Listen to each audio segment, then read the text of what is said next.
Stan Gibilisco here, proprietor and operator of amateur radio station W1GV Whiskey 1.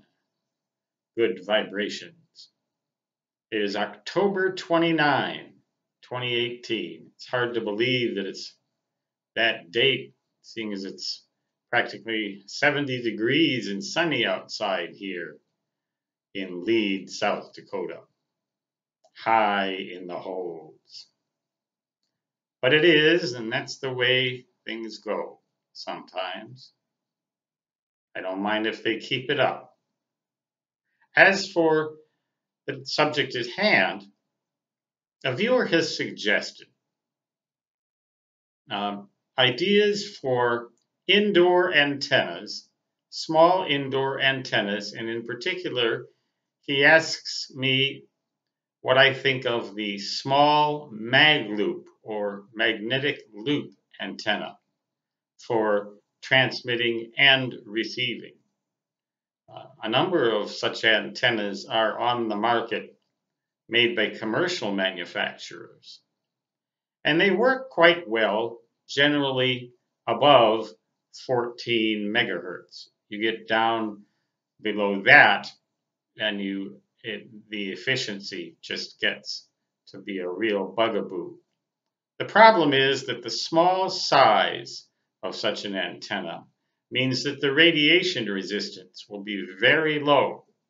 There's no getting around it. By small size, I mean small size in comparison to a wavelength.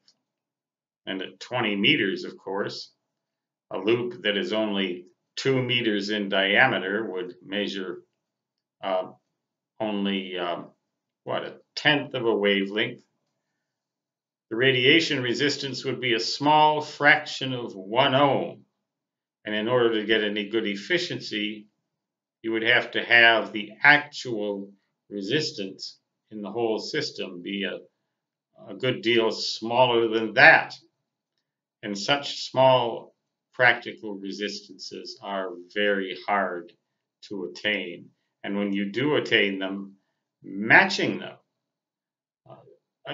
stepping up the impedance to 50 ohms generally for coaxial cable, requires the use of a network which itself can be quite inefficient. There's no getting around it. So I do think the Magloop is a fine antenna when well designed, and I can't recommend any specific manufacturers. But shop around, ask around, and see if that's the kind of antenna you really are interested in. Now there's another type of antenna that will work, and that is to simply make it as large as you can within the available space. A plain old ordinary dipole antenna, though short, if fed in the center, may work quite well, or a loop antenna could extend all the way around your dwelling. Never mind the corners and bends and going through different rooms. And that can sometimes work as well.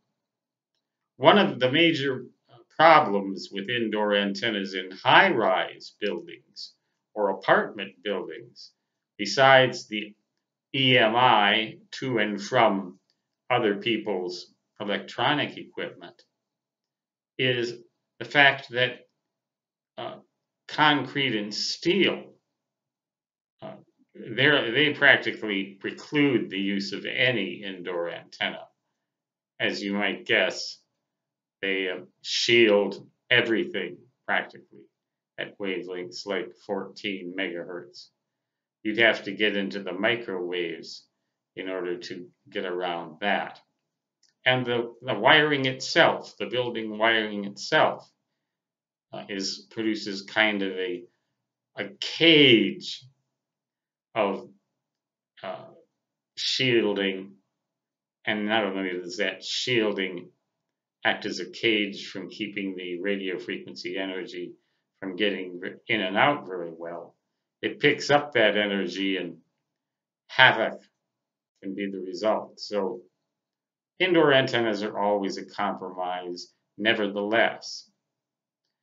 If you can make it as large as available within the space that you have, and you have a low loss matching network, you should get fairly good results. As for the amount of power you'll need, there's another kind of a 1-2 punch, kind of a double whammo. The less power you use, the harder it's going to be to make contacts because such an antenna is inefficient as to begin with. But the more power you use, the more likely you're going to have problems with EMI to neighbors' electronic equipment, and sometimes even appliances of other kinds, which will not exactly make them your lifelong friends. Some people tolerate that kind of thing better than others. Depends where you live and what kind of a person you are. If they think that you're a jerk, they're not going to put up with it as much as if they think that you are a sweetheart or an angel or a radio ham. With that, I think I'll close. I've yammered enough. But those are some general suggestions I have regarding such antennas, and I hope that my viewer gets some help and that you get some help out of these thoughts. From the fried and cooked mind on a Sunday afternoon in the black holes of Dakota Territory, whatever, of Stan Gibilisco, W1GV, saying 73, and whatever the antenna type, da-da-da-da-da-da.